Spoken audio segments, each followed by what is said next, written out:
Alors, l'actu du jour en Formule 1. Avant de commencer, je vous rappelle que les news proviennent de ma chaîne principale sur la Formule 1, Type F1. Et il y a aussi mon Twitch, vous pouvez vous abonner. On parle de F1 sur ces deux chaînes de façon constante et régulière. Les liens sont dans la description. Bon visionnage. Ciao. Les rivaux de Red Bull voulaient voir du sang, selon Ben Sulayem. Eh ben, rien que ça. Donc je vous passe l'intro, une demi-seconde avec 10% d'allocation, Je pense pas non plus, je pense que c'est une demi-seconde, c'est un petit peu exagéré, n'est-ce pas, Horner? Alors, lorsque Motorsport lui a demandé si la sanction de Red Bull suffit à dissuader de commettre des infractions, le président de la fédération répond: Nous avons beaucoup appris et une grande analyse est menée à ce sujet. Qui sait, lors de sa première année, quel va être le dénouement? Nous ne nous y attendions même pas. Si on regarde les autres écuries, elles diront que nous avons été indulgents avec eux. La pénalité? Certains veulent qu'il soit pendu et veulent voir du sang. Les écuries coupables, elles, trouvent la sanction très sévère.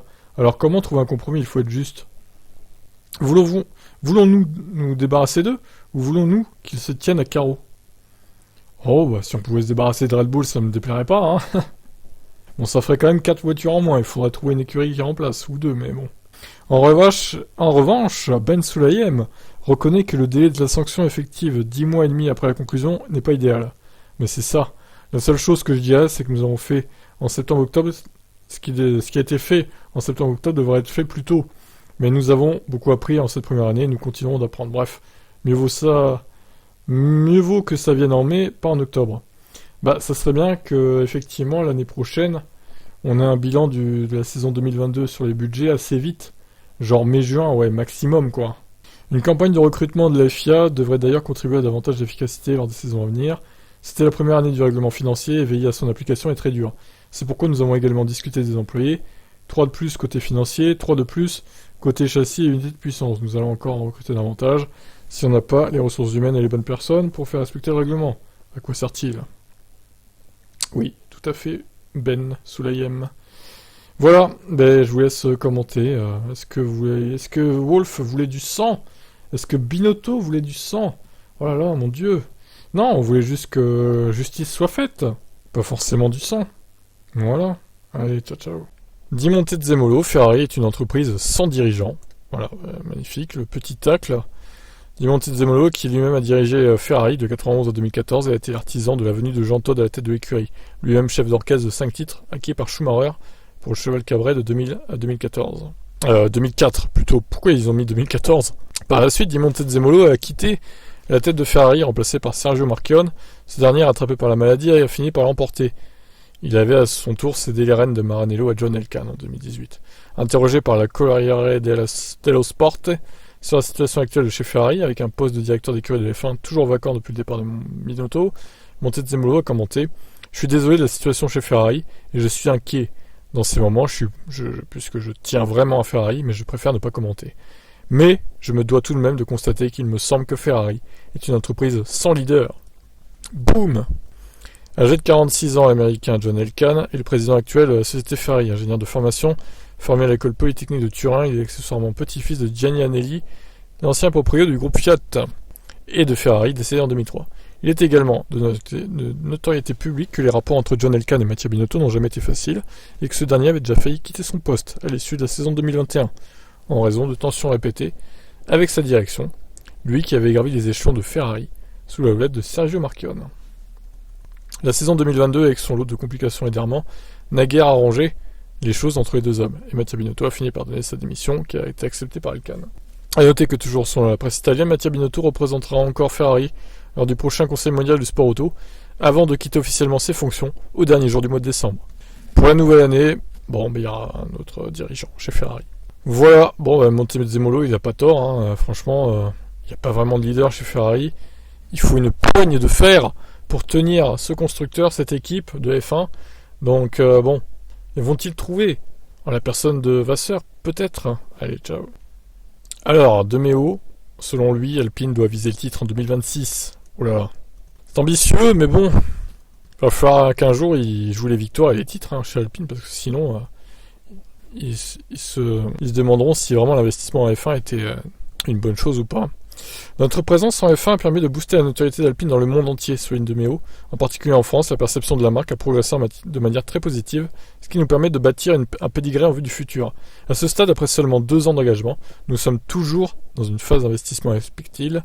Nous sommes en ligne avec notre budget et l'écurie de F1 incarne de la valeur. La prochaine étape consiste à se hisser au niveau des meilleurs, conclut-il.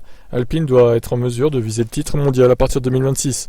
Mais nous devons d'abord nous battre progressivement pour des podiums et des victoires.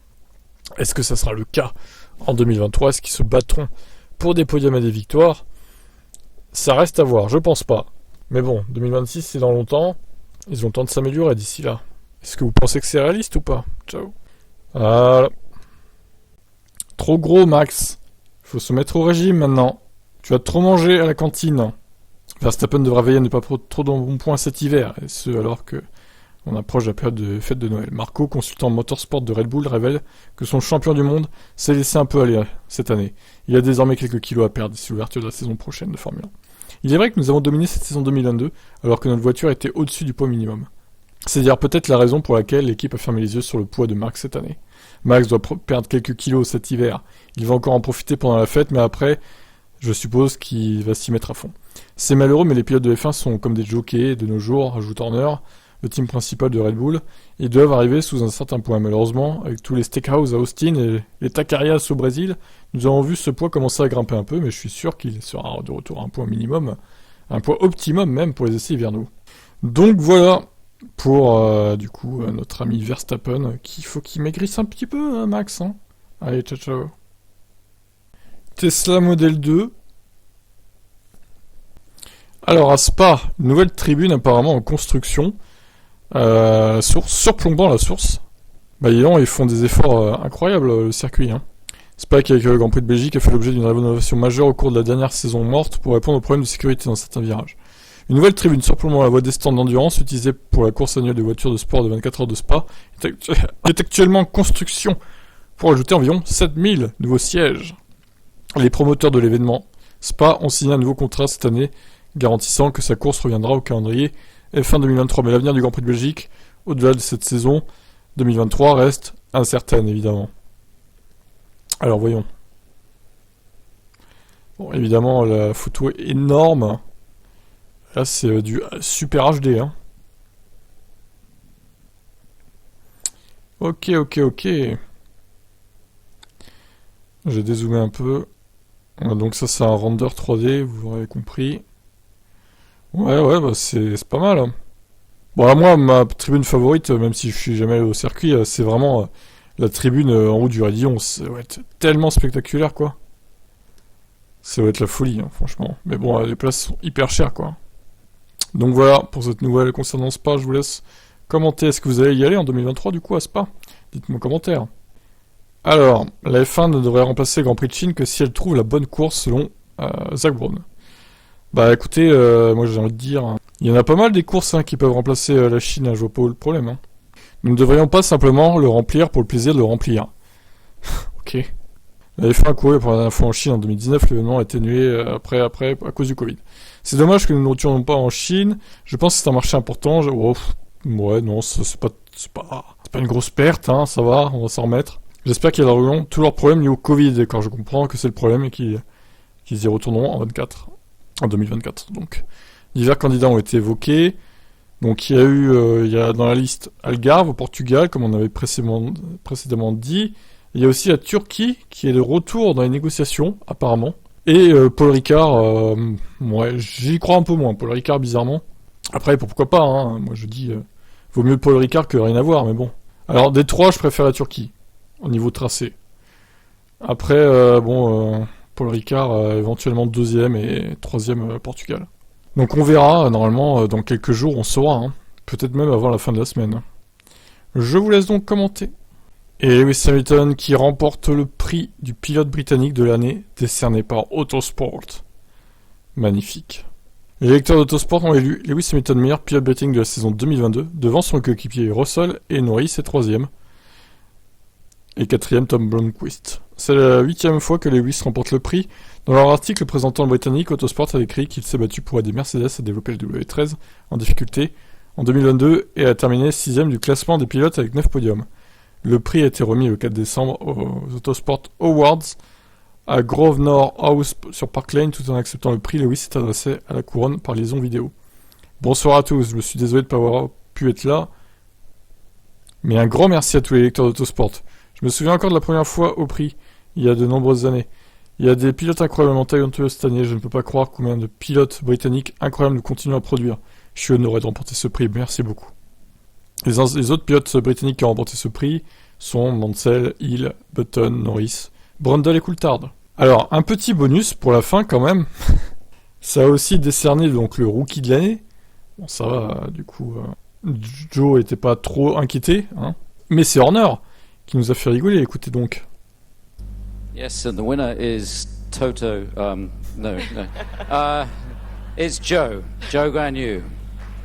Oui, le vainqueur est donc Toto Wolff, hein. L'obsession de Christian Horner, c'est Toto Wolff. Verstappen étant obsédé par Hamilton, Horner est obsédé par Wolff. Voilà, ils sont un peu tarés chez Red Bull, hein, quand même. Je vous laisse commenter. Et Romain Grosjean qui signe chez Lamborghini en WEC. D'accord, ok. Alors, une petite... j'en profite pour vous rappeler que sur Team Motorsport, on parle des autres catégories de sport auto. Donc là, je mets cette news-là sur TBF1, mais bon, j'aurais pu aussi la mettre sur Team Motorsport. Donc, le lien est dans la description. Et des fois, je mets des vidéos de F1 aussi, genre des crashs ou quoi. Abonnez-vous. Donc, je reviens à ça.